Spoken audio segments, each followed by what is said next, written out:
Hello there, and welcome to another Coffee and Concepts. It's been a couple of months since we've done this, kind of shifting things around a little bit. As you know, the structure now is we're going to have something every Sunday, and there's going to be a seminar, then a conversation the next week that's kind of loosely around a theme within that seminar, then this Coffee and Concepts that will take up one of the elements of the seminar, and then another conversation. So people can jump in and out of any of those as much or as little as they want. And it's a good way of kind of going deeper into issues. So it's not just jumping around from one seminar to another. You get a whole month where to some extent we're revolving around a similar theme. Which, you know, and we revolve around a similar theme anyway over the course of the year and whatever. So everything will hopefully feel like it's linking in some sort of way. So what I want to do now, Coffee and Concepts, is basically me talking for about 20 minutes. Then we have about 40 minutes of conversation. I'll finish it up, you know, after 60 minutes. If there's energy in the conversation, we might go 10 to 15 longer, but that will be it. And people can jump in and out, say, turn off your camera or just leave anytime you need to. What I wanted to do is talk briefly about this notion of trauma and try to give kind of like a theoretical understanding of what that word means, and then connect it with the work of radical theology and parotheology, and then we'll open it up from there. So at the very beginning, I guess I want to start by talking about this notion of the real, which we've talked about before. It's very central to my work. It's been central to my work from day one, really, which is basically I'm just sorry, changing my screen here. Yeah, so the concept of the real, which is very difficult to define, but broadly speaking, the best way to start thinking about it is the real is whatever escapes reality. So it is, you know, paradoxically, it's almost like the opposite of what is real. If we think of what is real as things like this coffee cup and the other things that are populate this room, the real is that which is which escapes any type of grasp or symbolization or representation.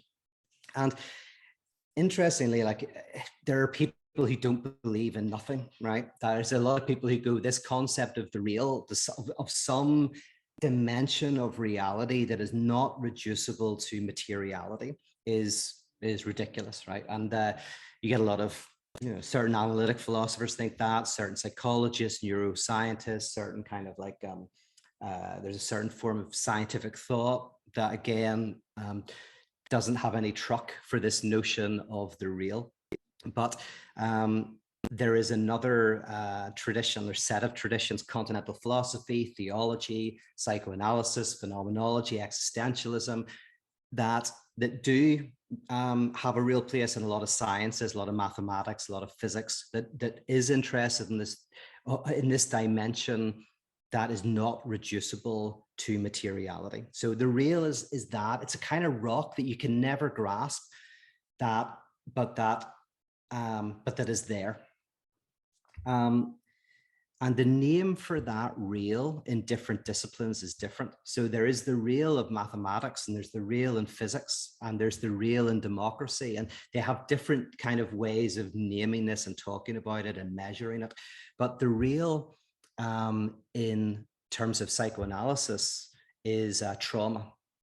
Trauma is a type of event that saturates you, that is unspeakable, that your words distort around, that you can't directly access. Now, one of the things about trauma then is it's not a bad or a good thing in itself. In fact, in psychoanalysis, trauma is central to being human. And there's like what's called a primary trauma or primary repression. So trauma is what we are. There is a dimension of being human that is unspeakable, that we cannot grasp. But then there are also traumas. There are also events that happen that we cannot speak, which are fine. They define our desires. They define a lot of how we act in the world, but sometimes they cause problems.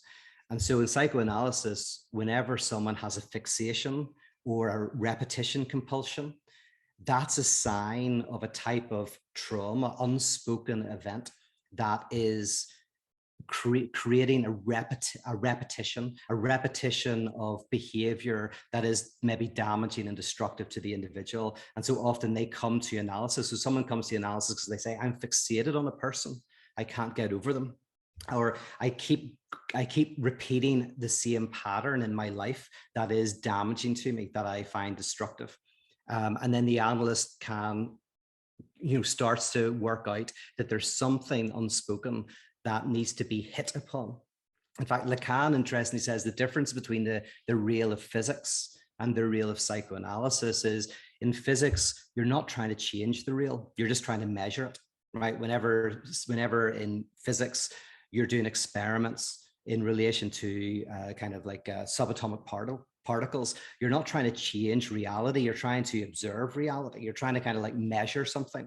In psychoanalysis, you're actually trying to change the real. Sometimes you're trying to kind of like hit on some sort of trauma so that you can kind of get the person jump started again, and so a good example of this is, many of you might know or be someone who tells the same story over and over again, right? So I know someone who for 30 years, they keep coming back to the same story of some childhood thing their sister did, something about the death of a pet, right? I think it was the death of a rabbit or something that her sister blamed on her or whatever. But this story continues to repeat. It keeps coming back. And so it's strange. It's like, why is this story like you can't move away from it, you can't move forward from it? Well, that's evidence, right, that there's something, a fixation, something is stuck. And in psychoanalysis, obviously the analyst might want to look at, how do we get that unstuck? So you start telling different stories, if not for your own sake, then for the sake of people you love, right? Who might want to hear a different story around the dinner table. And what might happen is, if you get unstuck, the next story you tell might have the same structure. It might be about an injustice that you saw happen to a friend of yours, and you're telling that story, or an injustice that you see in the world that you want to fix. So the stories that you're telling are structurally connected to some sort of trauma that was there when you were young. But now the discourse is being what's called dialecticized. So it's moving, and now you can kind of like, you're not fixated, and it can hopefully be more beneficial in your life. Okay, so trauma is a name for a type of real, a type of unspoken dimension within us that distorts us, that we revolve around, but we cannot speak. And I want to try and demystify this a little bit more by talking about, a while back, many of us did a reading group on a Levi-Strauss article from Structural Anthropology about the structure of myth. And just to summarize that very quickly, Levi-Strauss argued that there is a structure to all myths that you can discover. And all myths, in their complexity, in their maturity, have the same basic structure. And it's called, he calls it the double twist, or the canonical formula, but he says there's a double twist. And what it is all myths are trying to work out a contradiction. What you will discover whenever you break them down to their constituent parts, and he knew more myths than anybody else in the world, probably to this day, right? Hundreds of myths in his books. Like he knew myths all across the world. He said, when you break them down, you'll find a contradiction, something about, are we born of the gods, or are we born of the earth? Or is the universe unending, or does it have a beginning? Right? There's some sort of contradiction that you find. And then the myth will try to twist that contradiction, play with it. And eventually it does what's called a double twist, where the contradiction that originally animated the myth becomes interwoven with the myth. So at first the myth is trying to overcome a contradiction, but then it kind of finds a way to weave the contradiction into its very heart. So that's what the essay is about. So canonical essay, very, very interesting essay. But he also, by the way, argues that this is not just primitive thought, right, that you find in some sort of tribal community. This is the same thinking that you find in scientific thought. there's a contradiction, an antagonism. One tries to overcome the antagonism, the contradiction, and eventually, as science develops, you find that a contradiction then is then woven into the narrative itself. And I've talked about that before. This is kind of what Lacan is talking about when he comes to trauma. He says, this is what trauma is. Trauma is not something that's real, that's outside of reality, right? I mean, God is one of the names for the real. Obviously, in theology, God is the name for the real. But whenever Lacan talks about trauma, he's saying, right, there's something of this real that is within the world and within us. And he uses shapes to try to explain this. And this is the part of Lacan, which is always very difficult, but I'm writing a book at the moment and I'm working on these Lacanian shapes and formulas, very fun. And he takes, if you take like a strip of paper and you join the ends of the strip of paper, you make a band, right? So a little strip of paper, you join it, it makes a little band. That could be called, right, the position one. And then Lacan takes that band, opens it up, twists it once, relinks it, and you've now got a Mobius strip. A Mobius strip is a more complicated shape because it's now not got two sides, it's got one side. At any discrete moment, the Mobius strip has two sides, but if you roll your finger around the Mobius strip, you'll find that you don't ever have to take your finger off the strip and you'll go on both sides, right? So this one continuous side. So there's the band, which has got two sides, then the Mobius strip that has one side through this twist, but at any discrete moment, there's two. So already you see, like if you think of the band as a thesis and antithesis, as two positions that are opposite, the twist of the Mobius strip then, these two seemingly opposed positions kind of seem to somehow also interweave with each other. And then Lacan adds a third twist, and you create what's called a torus, which I think if you just basically twist the Mobius strip more, it becomes like a donut. It becomes a donut shape, a torus shape. And this is kind of like a third kind of shape that kind of is the third move, right? If there's the opposition, and then there's this twist, then this other twist kind of like complicates it even more. And then you come to the fourth shape. And the fourth shape is called the cross cap. And it's where you twist one more time. But here's the crazy thing about the cross cap is you can't make it. It's symbolically, mathematically true, but it can't be represented. It needs another dimension that doesn't exist, right? So you literally can't make the cross cap. You can't do this double twist, but it actually is. But it's not it's not a square triangle or anything like that. It's a real shape that just cannot be represented, cannot be imagined.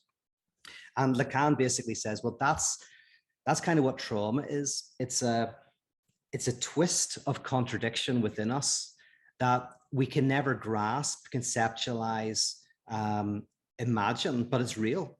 And that's why it's real. They're real. It's real, just can't be imagined or grasped. Okay, I know that's all a bit abstract, but I want to kind of bring it to a head. As I mentioned, in psychoanalysis, oh yeah, somebody mentions the Klein bottle. Yes, the Klein bottle is the other shape that Lacan uses a lot, which is the same thing. It's a real shape that can't be made, that kind of bowls in on itself. So Lacan and his work, on sexuation, actually, he does this fascinating work on these double twists, which he's really borrowing from Claude Lévi-Strauss. These twists, yeah, I'll say one more thing about it, is they arise out of the symbolic and a failure of it. So it's not like trauma predates us for Lacan. It's like when we become creatures of language, language itself creates these binds, these negations that occur within us that we have to tarry with, that really are a dimension of us that we can never get away from. That's the other reason why the word real is really good. Like the word real is a brilliant name for this, because it's naming basically the thing that makes you who you are. You could cut off my arm and I would still be me. Now you could make me blind, I'd still be me. But if you took away my trauma, the lack, I would not exist. I would not be. It's something that, and it's the thing that preserves and perseveres. It's the most real thing of all, even though you can't in any way conceptualize it, like the cross cap or the Klein ball. And in psychoanalysis, as I say, it's about hitting the real. You see the real by the distortions of language, hence Freudian slips. A friend of mine did a great Freudian slip the other day. She talked to somebody about, she was saying, did you get my Vice messages? And I thought it was brilliant. She meant voice messages, but there was something in those messages that, even though they were innocent messages, there was an illicit desire within them. And so she said that she was sending to this person, you know, oh, did you get my Vice messages? Which kind of lends itself to go, oh, there's something that's being spoken in those messages that is not being directly acknowledged by any party, but that is animating those messages. So I thought it was a very good, I love these Freudian slips, and when you listen for them, they're amazing. So Vice messages. Of course, they may have just been making a mistake, but it did lead to some interesting interpretations. And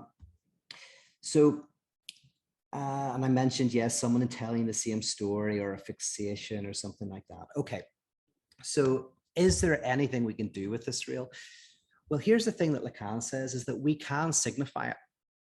He talks about what's called the signifier of the lack of the big other. I'm going to explain what that means. If it's the formula is a S brackets, capital A with a slash through it and close brackets, right? Now, and that means signifier of the absence of the big other. And what Lacan means by that is, he says, one can in one's life, when you're going to therapy, at first you're trying to overcome contradictions in your life. You're trying to get over fixations. You're trying to get your life out of its distortions. You're trying to get it back on the rails in some way. You're trying to get rid of anxiety, rid of panic attacks. You might be trying to get rid of the question, what does the other want from me? Right? Whatever it is, right? You're there in therapy. You want to get rid of the contradiction. And there's a certain point when, you know, for someone who's neurotic or whatever, where you can directly enjoy the contradiction. You can directly find a way to make it work for you, for it to no longer be oppressive and to lead to negative consequences. Now, the easiest way for me to explain this is with Christianity. Christianity, what is the signifier of the lack of the big other in Christianity? Now, drum roll, if you've been following my work for a while, some of you might get this. The signifier of the lack of the big other is Jesus Christ, right? Christ, the death of God. So the term death of God, which I was talking about in the seminar, that's why we're coming to the real content of it. The death of God is a signifier that of lack in the absolute, in reality itself. That when you are able to directly say, not I believe in God, but I believe in the death of God, which is what I think Christianity is. Like, any religious person can say, I believe in God, that's fine, that's great. But to be specifically Christian is to say, I believe in the death of God.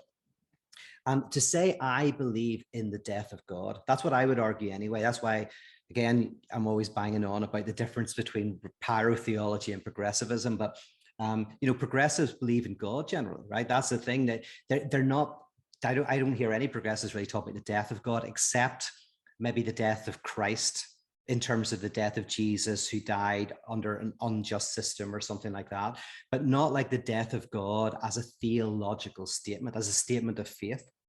In pyrotheology, when you say, I believe in the death of God, you are directly signifying the lack in reality itself. And that is the salvatory move in pyrotheology, is that when we're part of a community where we can directly identify and enjoy a type of not at oneness of the one and not at oneness of the world, this is a fundamentally transformative, politically powerful culturally creative, personally liberating position that will be evidenced in a healthy community, right? And that's what I say to some of my friends who do this type of work, who have got communities that are not very healthy. I go like, you're judged by the health of your community, the community that you participate in, that you help to create, that you help to form. And so I stand and fall, and we all stand and fall by the communities that we're building, and this idea of directly signifying a trauma, the trauma of the death of God, a type of lack at the heart of reality that we don't try to avoid, we don't try to overcome, but ultimately, like Levi-Strauss's double twist formula, where you remember, I said Levi-Strauss, you've got a contradiction's been trying to work out, then there's a first attempt to fix it. And actually that can go on infinitely, right? So you got this position, and then this position, and then an attempt to synthesize. And maybe then that becomes a position, and another position, and an attempt to synthesize. And this attempt to synthesize kind of never quite works. And then eventually the double twist happens, the cross cap happens, and the contradiction is woven into reality. That nothingness is part of being. The real is part of our symbolic lives, our imaginary lives.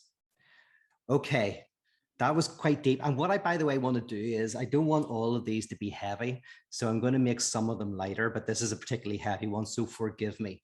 And does anybody want to jump in and get the conversation started? I know this is like the softball question, but also the quintessential question that no one likes to answer, but what is it that causes trauma to, and I'm thinking more severe trauma, but in general, what causes people to be impacted so differently from one another? Here, by the way, Joe, you're a therapist. Do you want to say anything about that? Because, as someone who works with trauma, or do you not? I don't want to. I don't want to be on the spot and take up all your space here. I mean, this is your spot. Yeah, I'm kind of curious what you have to say about it. I actually do EMDR and stuff too, for trauma. So, but how it impacts people differently is kind of interesting. I'm curious what you would say about that, actually. Oh yeah, I'll jump in. I just always feel whenever there's a practitioners around, I always get more insecure, because I'm like, I really respect the people who work on this every day with people, But yeah, so Nicole, you're saying how do we understand how trauma impacts people, or are you even saying like how something could be traumatic to one person and not to another, or is that the kind of question? Yes, absolutely. Yeah. See, this is, by the way, why Freud said, in terms of psychoanalysis, you don't have to worry about what happened or didn't happen when you're talking in therapy, because a trauma can be, weirdly, something can happen and that a person doesn't find traumatizing at all. I know someone who was sexually assaulted when they were young, and it was a horrible experience, but it wasn't a traumatizing experience. But for someone else, and for other people, that same experience would have obviously been deeply traumatizing. And also for one child, hearing their parents argue at a certain moment could have been a deeply impacting experience. And the irony is, the parents might not have been arguing. They might have been downstairs having a laugh, or just having a passionate discussion. But obviously for the child, that impacted them in this very deep way. So trauma is, and it's also retroactively created. That's the interesting thing, is often, something happens when you're young and you don't even have words for it.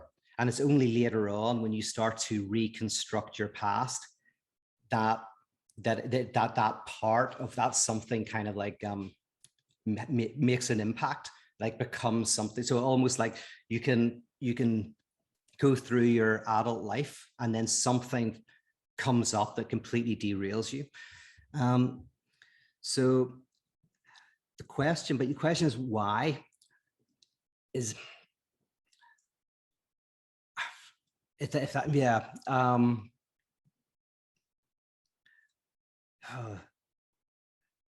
Yeah, I don't know. I mean, I will say this, it's like, I guess with Freud, there's a trauma that is life, and there's a trauma that happens to you in life. So we're all traumatized by life. Life is a trauma, but then there's the individual traumas.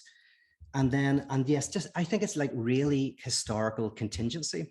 I know people who, I have a friend whose mother just wasn't able to be there for her. She was too anxious herself, too ridden with panic attacks and too overwhelmed by being a mother. So she wasn't able to give the eye-to-eye contact and to interpret the child's cries and to do all of that kind of early work. And so that is what has marked that person in their adulthood. And then what they've had to do is find that in an artificial way that they didn't have as a child. For someone else, it's been sent off to boarding school. I mean, I kind of always wonder whether it's like, that's where psychoanalysis is great. It's individual histories. It's like you're having to try to work out the individual history of the person to find out how the trauma individually affects them. But I think I'm waffling. Nicola, does that touch your question at all? You want to come back on it? A little bit, yeah. I mean, I think it's a question we're all struggling with, so I was just curious. Yeah. You know what it makes me think of? The elephant and the blind man, and how trauma, like everything else, is kind of interpreted differently amongst people. Like you look at 9/11, people create conspiracies. Some people think you need to go to war for that. Some people get patriotic. Some people hate America. So I think the trauma of the death of God leads to different neuroses, and you could call those denominations. Like being Pentecostal is one form of neuroses, and I feel like with pyrotheology and death of God theology, you're trying to sort of treat the neurosis. It might be another manifestation of it, but yeah. So would you say it's subjective like that, the real, in a psychological term sense? Yeah, and that's, by the way, I love that idea of almost denominations being symptoms of the trauma of the death of God. I think there's something really in that. I really like that, and that what we're trying to do is not set up another symptom, another denomination, but rather hit on that real in some way. So the 9/11 example is very good as well. Like the responses to that are very different and will have taken people in different directions, as you say, but they come from the same event, a same event that they couldn't signify. Like obviously the Holocaust, Shoah is the example of the 20th century in Europe and the world, really, of an event that can't be symbolized. It feels like it's a hole in the symbolic real. So which if you give a symbolic interpretation to it, it's always offensive. It's like, well, it was a test by God. Well, it was because of the sins of the Jewish people. It's like, as soon as you try and give it a symbolic narrative to that event, you are like not getting it, that the event is a type of traumatic whole. Yeah, so I love that description. In terms of the subjective side, yeah, I mean, it's funny because it's the most objective part of us. It's a thing that's not, I mean, the reason why I'm hesitating is you can say a trauma is precisely the thing, yeah, we haven't subjectivized. We haven't brought it, but it's, and obviously I think it's real in terms of there's a real dimensions of this, in terms of reality is divided. It almost like say the subject is the trauma. That's kind of almost like what we are as subjects are a type of gap or struggle or not at oneness of reality. I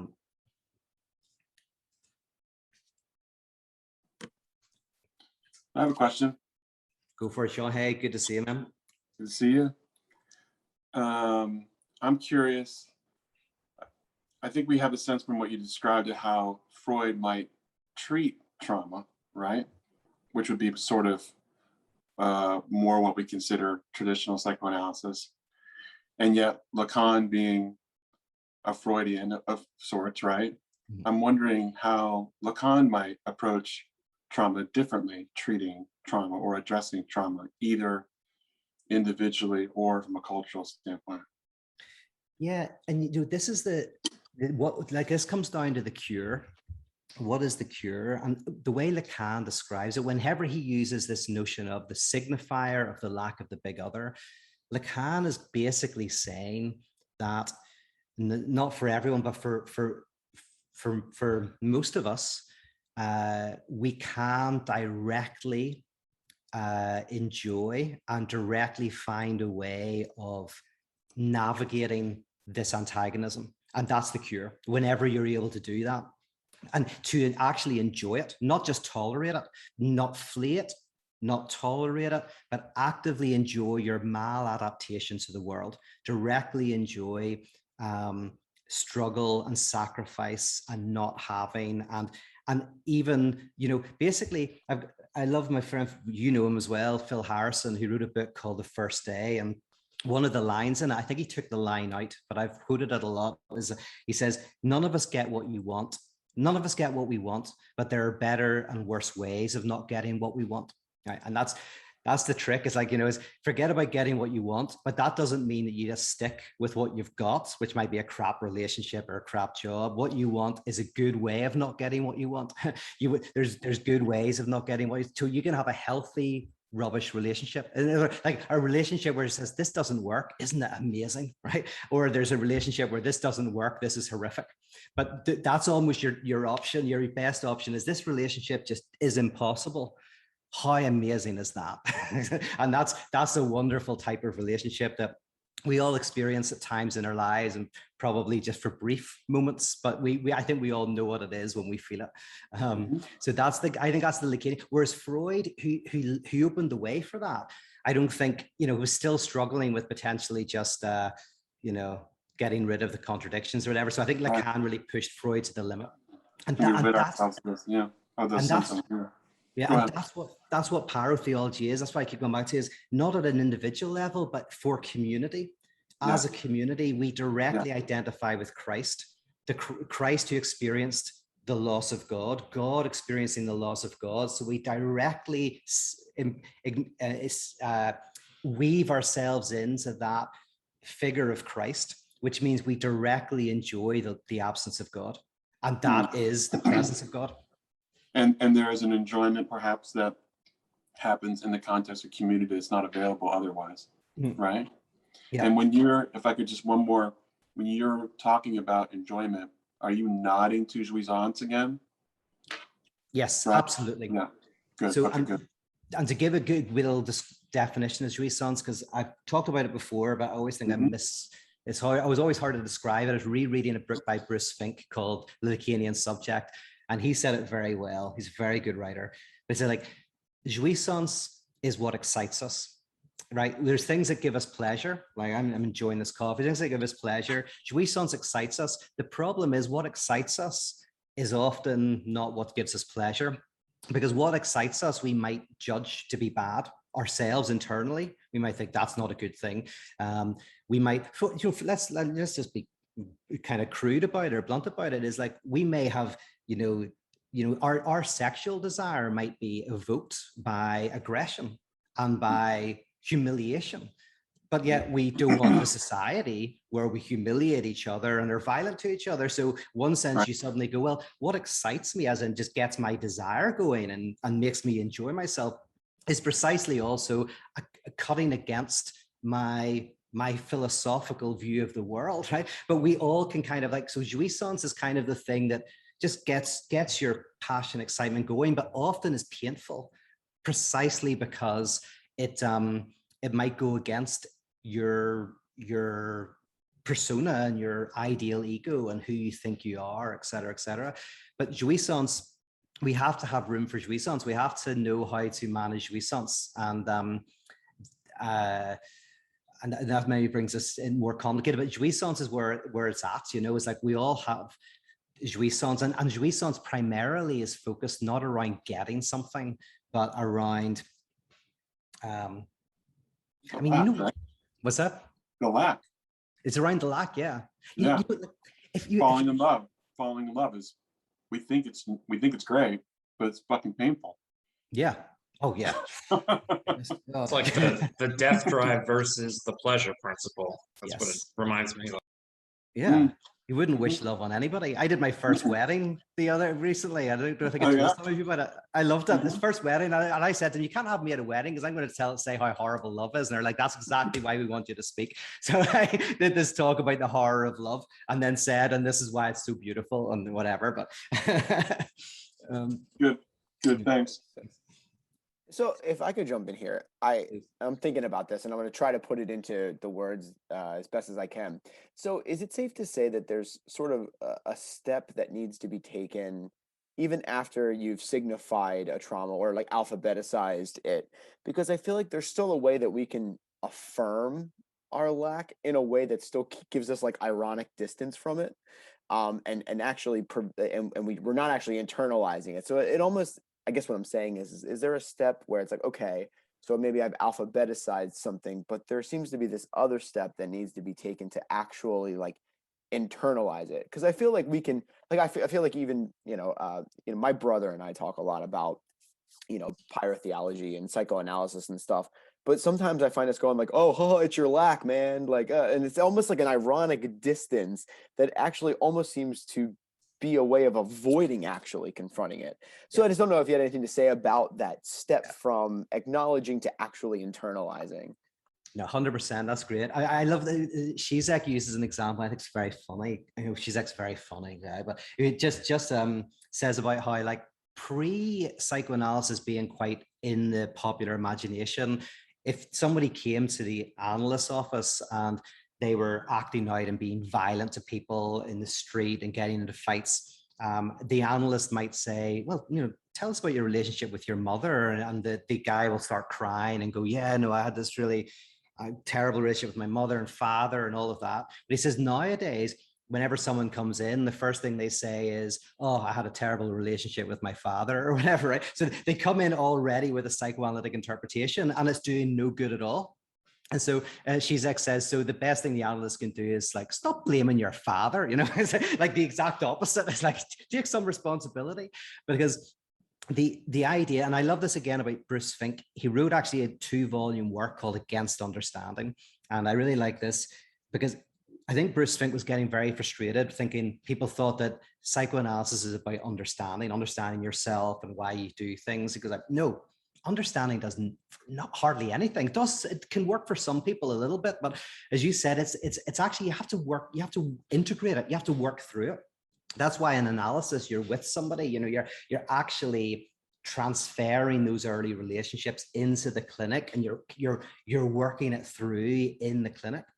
And so this comes to pyrotheology, which is, and I need to get back to this, mate, because this is not it.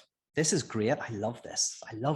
But pyrotheology at its best is a community where there is music and there is art and there is preaching and there are all of the elements that are not explaining this stuff, but are helping you to use the liturgical structure as a type of therapeutic mirror.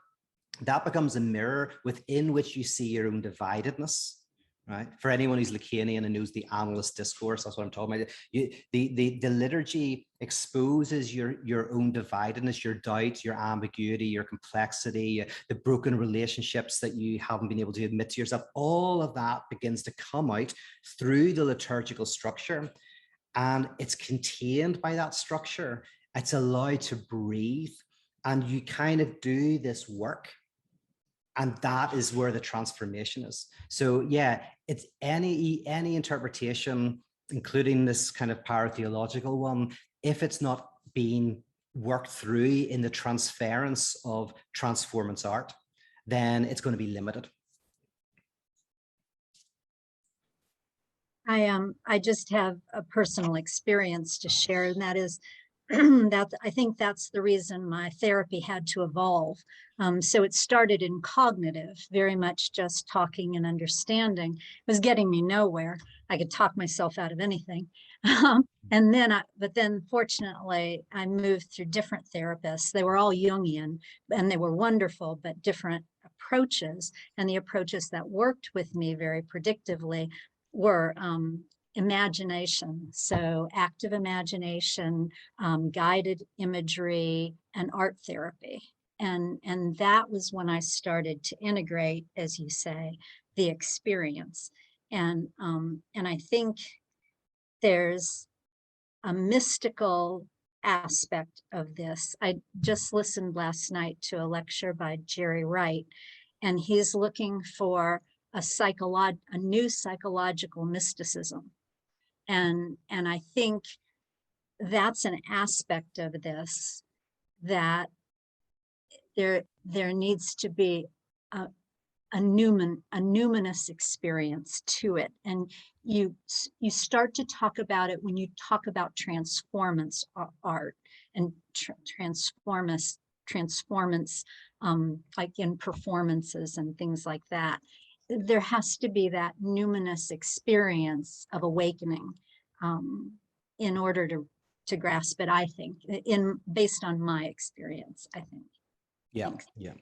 Thank you so much, Lee. And I totally agree. And like, this is why theology is so important to me. Like, one of the reasons is theology, like psychoanalysis, is a theory and a practice. It has a theory and a technology. The technology is Sunday morning.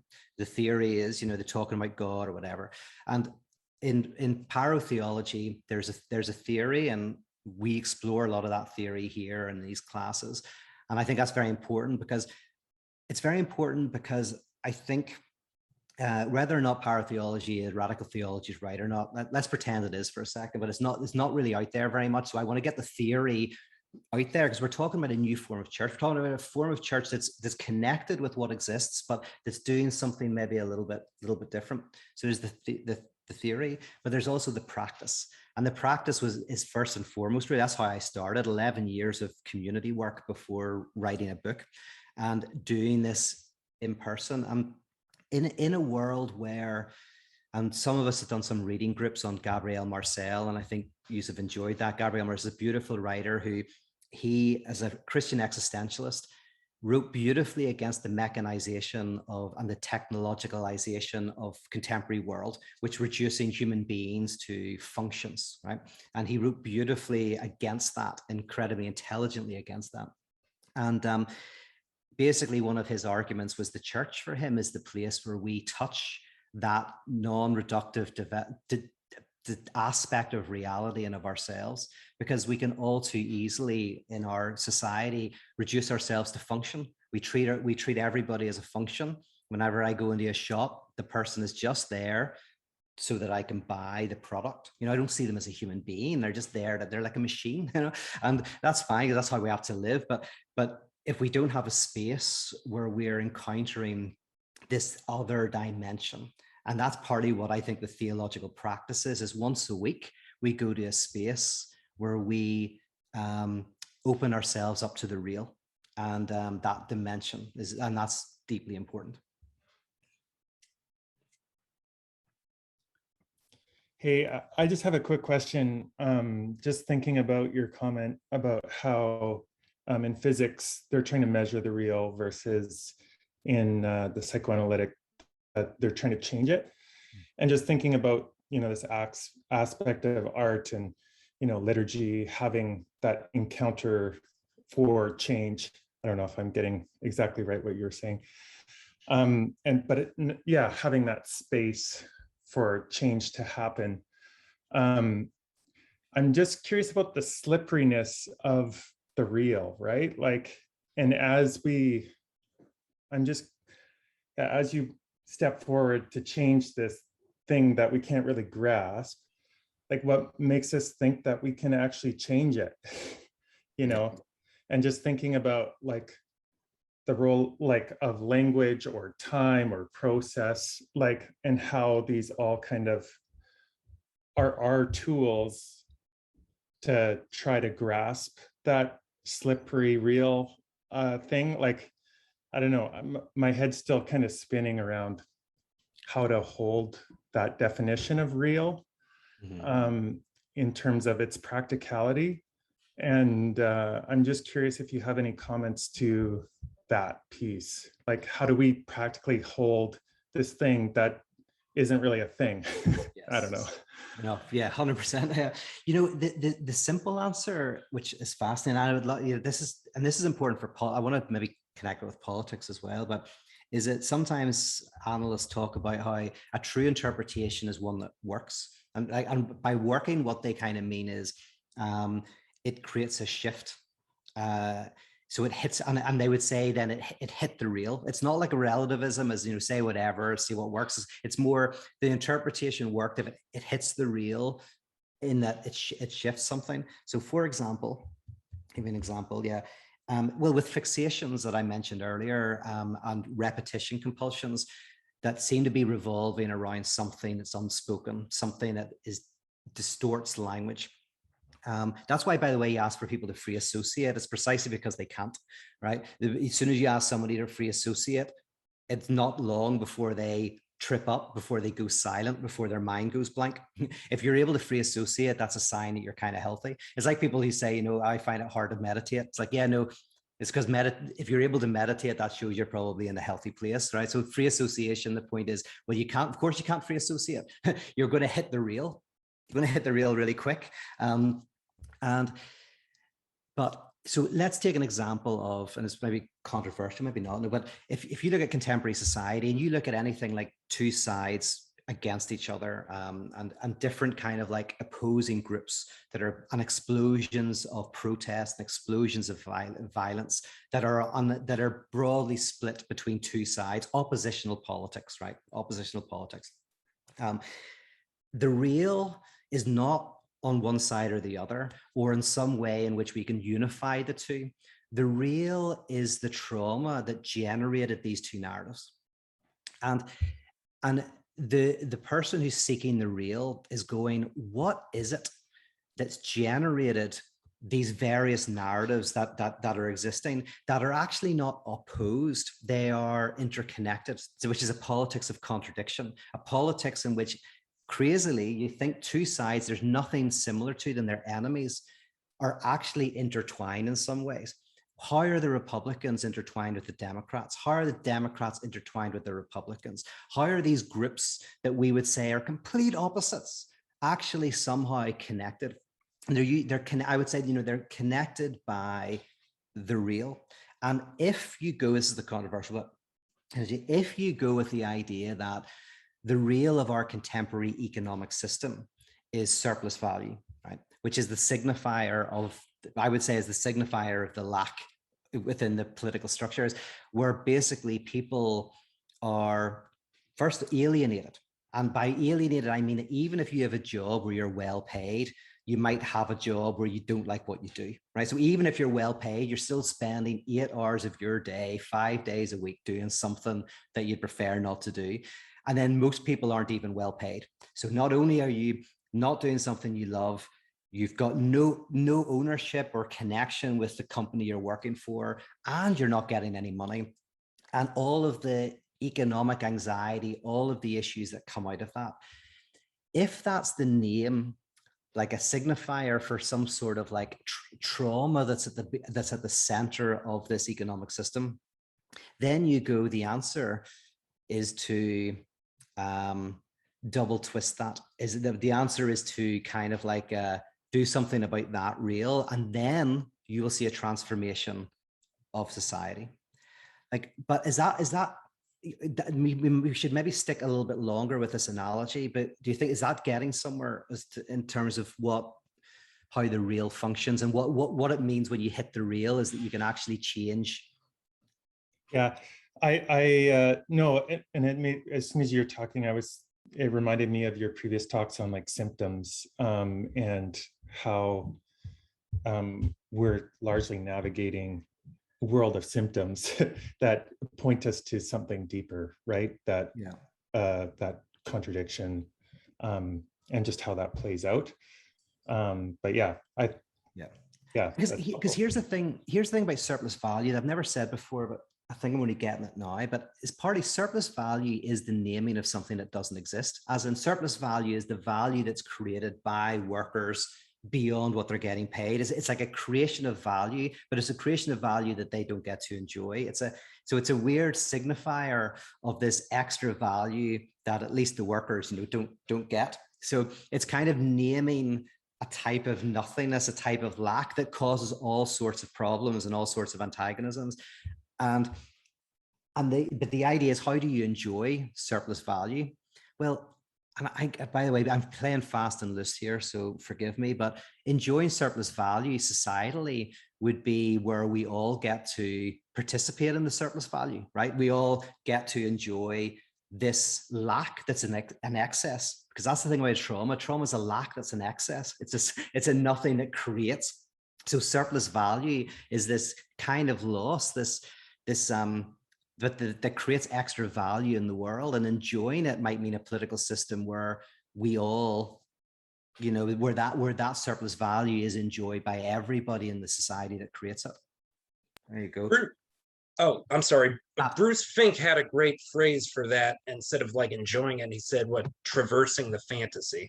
That's Yeah. just a phrase that. Oh, you went silent, or was that what you wanted to say? Yeah, I'm sorry for interrupting. I thought you were done. Sorry. No, I wasn't done. No, go for it.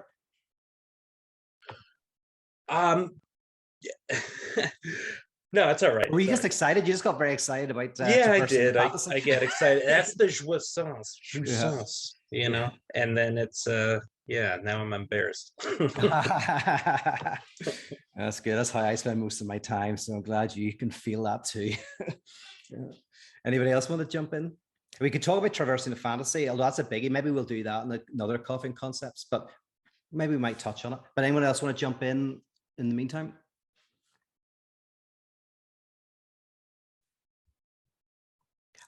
Okay, I'll say something about traversing the fantasy, because I'm interested in this. What does that weird comment mean? I hope you find this stuff interesting. I mean, I know some of you do. Here's the thing. If you talk at its most basic, the object of our desire, we desire the desire of those we desire. That's what object A is. Lacan has this concept, as many of you know, object A, which is kind of like, right, what the first thing you desire, pretty much, let's say it's the mother other, right? Their desire, you want to be desired by the one that you desire. But their desire, as Matt, you know, is the mother's desire goes to something else. Your mother doesn't just desire you. And if they do just desire you, that's going to cause all sorts of problems, right? So, and if they don't desire you at all, it's going to cause all sorts of problems. But the mother has other desires, a partner, a job, TV, whatever. But what we start to desire then is what the mother desires.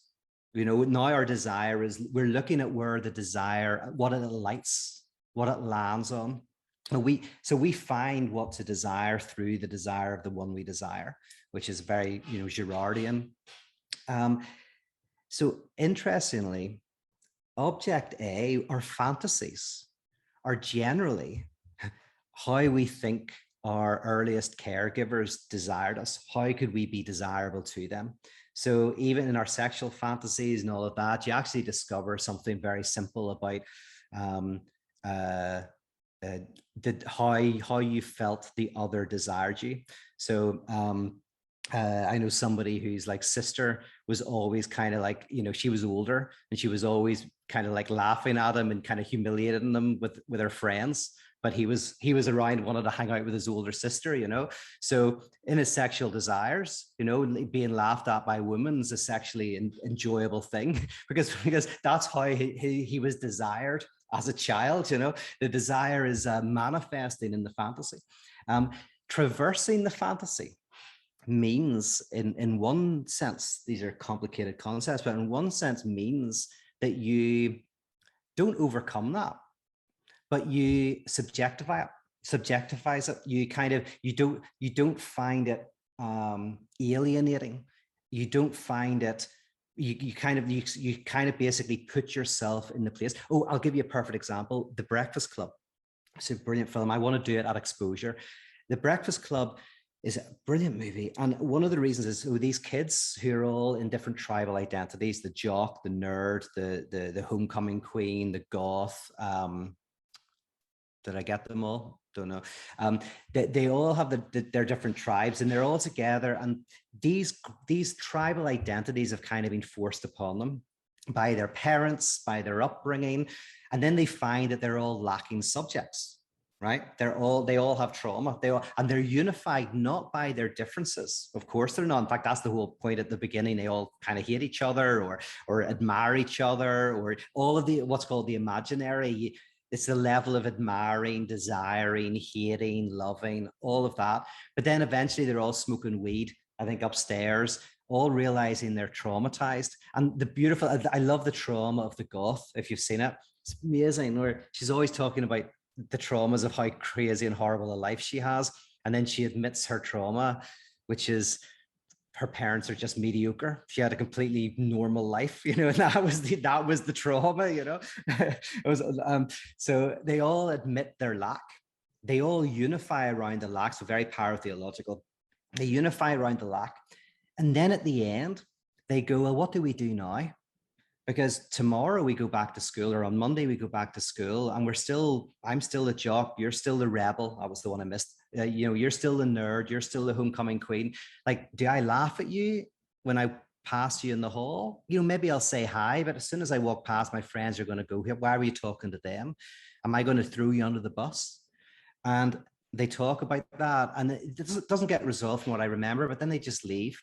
But the feeling is that, in a sense, they are embracing their identities. The identities that were thrust upon them at the beginning don't change at the end, but somehow they are able to, one, affirm them, two, affirm their lack. And those two things are able to hopefully mean they're healthier people on the other side. But that's what traversing the fantasy is for me. It's almost like it's accepting who you are. It's saying yes to your desire. It's saying yes to your jouissance. It's subjectivizing it, making it work for you rather than against you. That's traversing the fantasy. Zizek writes in the essay I put in the chat on it, it's like the subject making itself its own cause. The subject becomes its own cause. Would you say that's kind of, okay. Yeah. Oh, yeah. Yeah. So that's a beautiful way of saying it. I'm so glad what I said connected with the way Zizek said it, because if it didn't, Zizek would be right. But yeah, I think that's basically, he's put in a nutshell what I was trying to say there. Yeah.